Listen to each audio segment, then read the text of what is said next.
Hey there, toy collector friends and Transformers fans alike. Welcome back to the channel. I am the Triple TC, that is the time-travelling toy collector, and today we are looking at a Transformers Studio Series 86 entry. This is number 30, allegedly, and it is Leader Class Springer.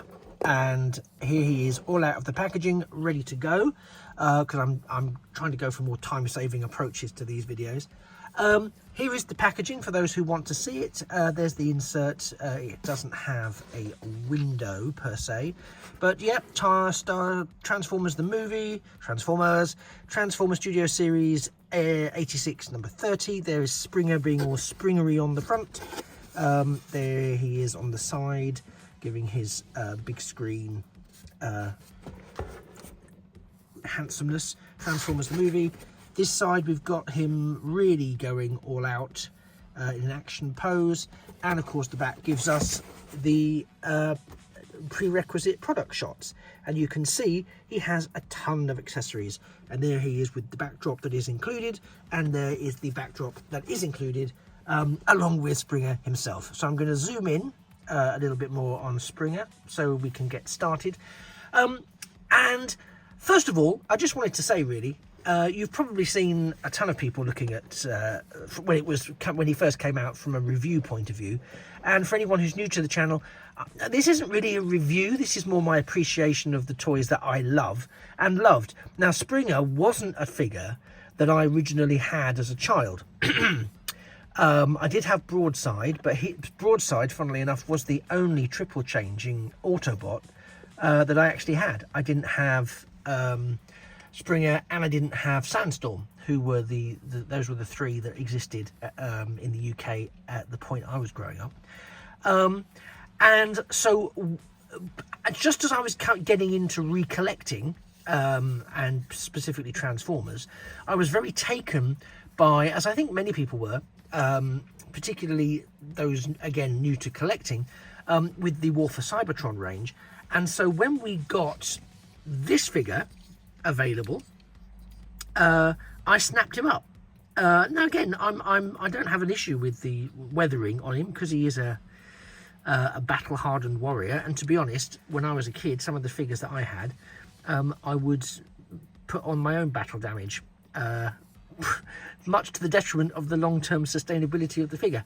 But this is the Springer we had, and I was delighted by it, because it had all the posability and maneuverability, etc., that the toy never had in the 80s, although of course I never had the toy. And I sort of kicked myself, much like has happened with other figures, when we discovered that, of course, Studio Series 86 were committed to bringing every character, Transformers character that's within the film, to life through the Studio Series 86 range. So it was inevitable that we would get a new version of Springer, and you know, here we are. Because I am who I am, there was no way I wasn't gonna double dip for it. And also, this isn't just a retool and a repaint. This is, well, is that true? I don't think it is totally true. This is a repaint and a retool. I think actually I'll go with that, because it's significant when you look at the transformation process. I haven't transformed him yet, but I have read the instructions. Call me old-fashioned, but it is interesting to sort of see them side by side. And I'm not going to transform them both for you know, each of the modes, but it's just very, very telling just how much has been remolded. I mean, even the waist, often the waist bits are kept, so you can see the groin. Literally, the groin is usually the same. It is the same here, but the side, you know, the side isn't. The hips aren't the same, and the chest is different. The shoulders are different. Aspects of the arms are different. We'll get into that, and of course the head sculpts are different. And you know, so it does feel, when we're looking at this this Studio Series 86, both very familiar, but also a very different figure. So I was a bit upset. Oh, let's do the reverse angle just so you can see that too. So here's the reverse of the War for Cybertron Springer, and here's what we get on the Studio Series 86 Springer. So again, it is very different, despite being weirdly very similar. So I'm really happy with it, and I'm really happy that I got this iteration as well as the other one. I have no problem with having two different versions.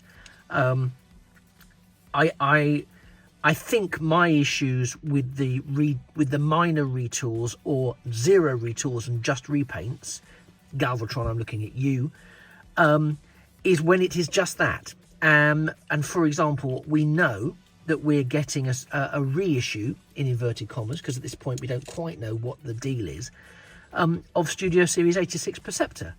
Now, I picked up Studio Series 86 Perceptor, absolutely fine, no problem. The figure does what it has to do. But now we're getting a reissue, and the reissue is coming with some of these spy cassettes. I think it's two more of Blasters, and I think, if memory serves, one of I think we get Rat Bat, but I might be making that up. Let me know in the comments. So that's a bit sort of. So are we having to repurchase the exact same figure just to get hold of Studio Series 86 cassettes? And if we are, I really hope they're a little bit better than Steeljaw. But anyway, that's all for a different video. This is Springer's video, so I digress. I apologise profusely. Figure is great. I really missed out having him as a child, because I felt that he was almost sort of the de facto leader of the Triple Changers. So I really, my imagination went overtime, somehow pretending that I had Springer somewhere in my ranks, and Broadside would usually be off trying to rescue him, and I don't know, I can't remember exactly, but I always sort of mentally compensated for not having him. So having him now, and having him looking so good, I know that these shoulders look a bit odd. The angles and stuff is right for the movie. I get a feeling they might be slightly oversized, but again, here we are, and I think this is a reality check that sometimes some of us need to reflect on. Here we are at a point in time where our original versions of these toys had legs that wouldn't move, arms that could barely move at the elbow if we were lucky, or they couldn't move at the elbow, and if we were lucky we had some shoulder up and down, but that was it. And if the head could rotate a little bit, wow. But often any articulation in robot mode was purely pot luck, depending on how the transformation worked. So I think what we are looking at here, and across most of the 86 Studio Series 86 line, if I'm honest with myself, is so far in advance than what we would have had as children. And I think occasionally we almost have I sometimes have a voice in my head of this subconscious entitlement that actually it should be exactly as my imagination had it. Well, it's never going to be, because these were gigantic living, breathing, not maybe not breathing, living, talking robots, and they're not. They fit in my hand. So reality check for me, this compared to what we had, million miles away, and you know what, I love it, and I do love pretty much every Studio Series 86 release so far. We've still got some numeric gaps, which really frustrates me, particularly because we're moving into a range now as we enter the age of the primes, where the Studio Series 86 line doesn't appear to have a numbering system, which, if you're a collector like me, lists and numbers, they're quite important. They shouldn't be, probably, but they are. We attach quite a lot to them. And so that's frustrating me. So I'm probably still going to keep numbering mine just in the order that they get released. because I will continue to collect the Studio Series 86 line. I really hope we get a cliff jumper. Sorry, Springer, this is supposed to be about you. So in the interest of keeping it continually about Springer, although hopefully I'm giving you lots of angles to look at, he's very densely packed, which I like. There's a lot of heft to him. He's weighty. He's got all the standard articulation that you would hope to see. And you know, I'm not going to take you through something that you've probably seen 1,000 times before, but if you're doing toy photography, which is something I wish I'd been able to do as a child, to be honest, then you have so much dynamic posability. Now, there's a lot of kerfuffle about the fact he's a leader class figure when he wasn't originally, and I get that. They have overcompensated with a ton of accessories, which we'll look at in a second. Is he a leader class figure? Well, no, he's not really. But again, we also have established that this is an engineering term now. It's not a height term. It's an engineering term. So the amount of engineering that goes in and the amount of plastic, etc., etc., is what dictates whether or not they are, in fact, leader class. So I suppose if you factor that in, then yeah, he probably is a leader class. But I think we're just accustomed to leader classes looking a bit more leader classy. I'm also just going to run through his accessories very quickly. He gets a Wrecker's hammer with a missing Wrecker symbol. Maybe it's going to be an Autobot symbol, but I think this is what's supposed to be the Wrecker's hammer, and was available as a cardboard thing in the recent Wreck and Rule collection. Recent relative to when you're watching this. So you get that, which, you know, is something. You get this version of a sword, which is a marked improvement. I don't care what anyone says, it's a marked improvement. Look at the detail on the variation that we got in the War for Cybertron version. Obviously this opens out to be his propellers, and that's adjustable, but you know, it's frankly a world away from what we had to deal with and contend with there. But if you don't like that version of the sword, he does also come with this version of his sword, which is much shinier. Some lovely paintwork on this. So again, earning his leader class price point with some additional accessories. He does have the blasters that came with the mold the first time around. They're very straightforward and grey and blastery. And he also comes with, which I kind of like the fact that it comes with it, even though it's bonkers. He comes with this missile, which was part of the defense arrangements for Autobot City Earth. And in this memorable scene with himself and some of the other cast, he's got better things to do tonight than die, so he wants to put that into a like a slingshot rocket launcher, very high tech, and fire it at the Decepticons, particularly I think the Constructicons, with very little effect. And the reason I'm sort of chortling a little bit is it's come into for some stick. I've seen some people talk about it, and I get where they're coming from. I really do. But if I'm really honest, I don't mind it, because again, for some poses it would be really good. But the Studio Series 86 is supposed to be screen accurate, or as close to screen accurate as you can get when you're dealing with a variety of animation models that don't always tally from frame to frame. So I give them a bit of leeway. But this had a very particular colour scheme. This isn't the colour scheme. So I think if they're saying, right, he's now a leader class, we're going to charge leader class prices, I would have liked to have seen this painted screen accurately.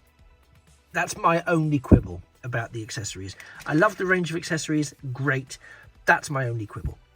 But robot mode, absolutely love it. Love the figure as it appears. I will now go through the two different transformations. I'm not going to do them, as those of you who adhere to this channel know, I do them away from the camera just because I get terribly anxious that I'm going to mess it up. It's going to take too long. I'm going to screw it up. And also it gives me the opportunity to report back on my very initial findings without you having to sit through the ordeal of watching them. Sometimes it's very straightforward, sometimes it's more complex, sometimes the instructions do not compute with what is required, and I like to feed that back to people without having you suffer alongside me, because I don't think you're not here for that. However, two things before I go into the transformed modes. Number one, please take a second while I'm doing them to like the video, and also if you could drop a free subscription to the channel. As I say, it's free, there's no obligations, you don't have to watch everything that comes on here, but there might be some other things that you like. But it really helps the channel get a bit more noticed, especially when it's a small scale channel like mine. It's quite rewarding to see that there are subscribers, and also it helps me get to my next subscriber milestone goal. So I would really appreciate it if you could do that. And if you do that, drop a comment down below and let me know you've done it, and I will personally come along and thank you for doing so. The other thing I want to do is, because I commented on the fact that the two that I didn't have in childhood were Springer and Broadside, were Springer and Sandstorm. And so here we have, from the Legacy range, Sandstorm, who I haven't done a video for yet, but I will. But it's just now ironic that I now have these two and no Broadside. So fingers crossed we get a Broadside at some point. But this also shows you how he lines up in robot mode next to Sandstorm, which again, it has all the makings of another fantastic figure, but I shall return to him later. And also for a comparison point of view, here he is next to Rodimus Prime, again, albeit from the War for Cybertron range, because at time of recording we don't have a Studio Series 86 version, although maybe I'm holding the Studio Series 86 version, it just hasn't been repainted and released yet. Am I being cynical? I'll let you be the judge of that. Right, thank you very much. Give me a couple of minutes while I go and transform Springer, and as they say on Junkion, don't touch that dial. And here we have Springer transformed into his Cybertronian armoured car mode. So let's get him up and have a nice look at it. I'll be honest, the transformation was not as easy as I remember it being with the War for Cybertron version. The engineering is definitely different. He does roll quite nicely. I did have mainly issues with some of the central tabbing and then getting these arms into place. But it turned out that it was entirely my fault. It's usually the case. It was entirely my fault because there's some tabs that you really have to trust in the design and trust in the engineering to get them to connect. I've seen a couple of online tutorials for transforming him, because I did actually have to go and check one out. So thank you, MGO, for supporting me in that. Because you do feel like you're overstretching it slightly to try and get these tabs in, but apparently not. And once I saw him do it, to be honest, and saw that it did survive, I was a bit more confident in having a good old click away at it. And it did click, and then suddenly other aspects sort of scooched together quite neatly. Yeah. So I think it looks quite good. I think it looks very Springer-esque with lots of nice detailing. I think the colour scheme is really great. I didn't mention it, I don't think, earlier on. Obviously, as with most of the Studio Series figures and lots of the figures available now anyway, there is a lot of onboard storage for the accessories and the weapons. I'm not going to waste time decking him out in all of those, but it's also the case in robot mode. You can put them on his back as well. But I think from a Cybertronian car point of view, I know I'm looking at Springer. I know that he's means business. I like the new vents at the top. A lot of stiffness as well, because he's a new figure out of the box today. So some of that is contributing, I'm sure. But I had a real issue just up until seconds before shooting this segment, where he literally, this midriff here underneath, because you see underneath you can kind of see where he is, but this section here, sort of the groin, was tilting below the wheel line, and it was really strange, and I could not fathom why it was. But once I managed to get the arm sections properly clicked in, I'll be honest, there was a bit of nervousness around aspects of this. I essentially just sort of bent him gently-ish, into shape. And there was another click, and I don't know where it came from, and nothing fell off, so that's mercy. But there was another click, and then the next thing I know is he has lined up. He has lined up. You know, terrific. It's doing what it needs to do. So I'm pleased about that. This particular fist and flap, which are supposed to align simply, do seem to be wanting to refuse to do just that for no discernible reason.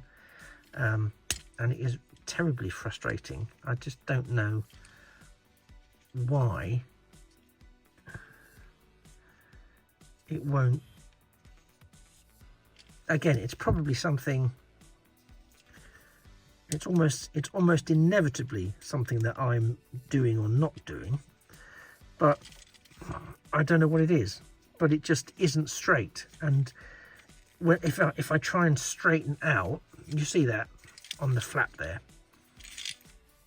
it just won't go in straight. It's supposed to tab into the fist, but if I have the fist straight, it won't. And now it's popped out, marvelous. It won't line up. So that's a bit of a curious one, but it is frustrating because I'm just very conscious of it.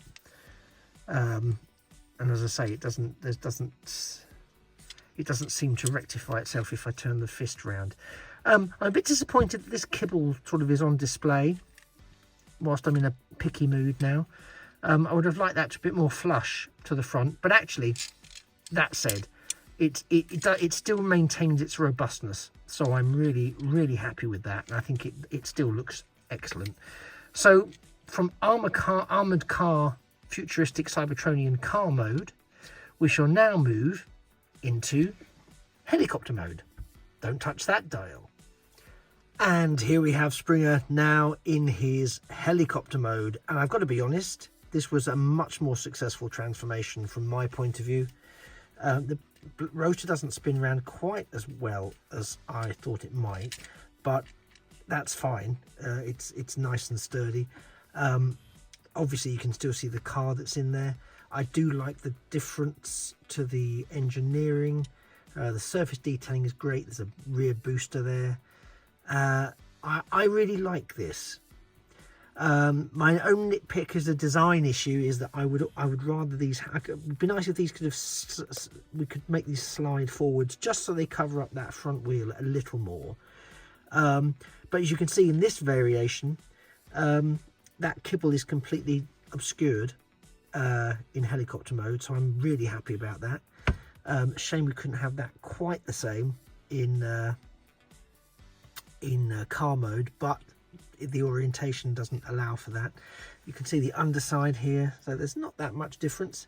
It's really mostly around the legs and some of the orientation of the top ends of the arm. But it's, you know, again, really hefty, really nice. And, you know, I think all of Springer's modes are, you know, particularly effective. I don't think he's going to... He won't play. He won't play. I think all of Springer's modes, to be honest, are pretty effective. Let's go down and zoom in a little bit more just for the summary here. But, you know, I think for me, I would probably mostly display him in robot mode as part of the Studio Series 86 cast. I think robot mode is the way for all of them, for me, you know, mostly. But he's fun to mess with once you get over the initial, like many of them, the initial apprehension you're going to break something. Don't get me wrong, that's still there. But I was a lot more confident transforming him from car to helicopter because I was a bit more confident in the integrity of the product material. So it was a lot easier for me to clunk and click, particularly around some of this area here. So yes, for me it's a really great figure. There are some real engineering improvements on War for Cybertron overall, and I think some of the car issues, as I was working on this one, I think some of the car issues may just be my lack of confidence in terms of forcing some of those clicks and some of those tab connections. Not that I would suggest that you should have to force them. You know, I think they should naturally fall into the right place, and you know, it should be a nice and easy and straightforward. I don't think it shouldn't be an anxiety fest just trying to get a toy to transform. But there we are. So that's Springer in his three modes. I like them all. They're so evocative of the original. I think it's brilliant. But by the same token, I absolutely adore the aesthetic, the 86 aesthetic. It captures that original figure, even though that original figure could do very little in robot mode. He was, as most of them were, a brick. But even so, I still lusted after having it in my collection, and I never did. Maybe one day I'll track one down. But to be honest, between this one and the Siege version, I'm pretty content. I'm pretty content. I do hope we get a broadside to complete the trio at some point. I'm sure we will. Be interesting to see what class he comes in. I know there's talk of people thinking he should be a Titan class so that he can sort of take on Tidal Wave and be dropped on top of Devastator, but that's another tale. So, folks, have you picked up Studio Series 86, number 30, Springer? Is he in your ranks? Did you bother? Did you think, actually, no, I've already got the War for Cybertron version, I don't need another Springer? Do you think the differences are enough to double dip in this mould? Let me know in the comments down below. Again, I'm not on the fence about it because I have no regrets about purchasing it. But by the same token, I absolutely understand where people would be coming from if they're going, well, it's fundamentally too similar for me to waste time and effort in producing the cash for another version. So I get that. I absolutely get that. We'll find out how photogenic he is. I'm going to do some photos for the play out of the video as usual. So we'll see how he tallies with up against the camera. Thank you for spending the last 20 odd minutes with me. I appreciate there's a ton of stuff you could be doing. Once again, if you found this useful, insightful and enjoyable, please do like the video. And again, if you could find your way to subscribe to the channel, there's no obligation to watch everything, just watch what you're interested in. Have a look around the channel, there might be something there that catches your eye. Please do. It really, really helps me get to my next subscriber milestone, as I mentioned. And for little channels like me, it makes a huge, huge, huge difference. Great, thank you. I look forward to seeing you in a future or possibly a past video. And it just remains for me to say that a thing of beauty really is a toy forever. Take care. Bye-bye for now.